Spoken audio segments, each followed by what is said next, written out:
جو لوگ اللہ کی رحمت پر، اللہ پر آنکھ بند کر کے یقین کرتے ہیں، جو سوال نہیں اٹھاتے، جو اعتراض نہیں کرتے، وہ کبھی بھی اندھیرے راستوں پر ٹھوکر نہیں کھاتے۔ کوئی ہوتا ہے جو انہیں سنبھال لیتا ہے۔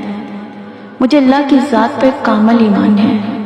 مجھے بس یہ سمجھ آتی ہے کہ ہر سبب کے پیچھے مسبب اسباب کا ہونا لازمی ہے۔ ہر فکر کے پیچھے ایک مفکر کا ہونا واجب ہے۔ جب میں ایاک نعبد و ایاک نستعین پڑھتی ہوں تو پھر مجھے کچھ اور سوچنے کی ضرورت نہیں رہتی، بس آنکھیں بند کر کے ایک اللہ کے ہونے کا یقین کر لیتی ہوں۔ وہ اللہ جس نے کائنات کی تخلیق کی، آسمان بنائے، زمین بنائی، ہمیں اشرف المخلوقات بنایا، جس کے بغیر زندگی ناممکن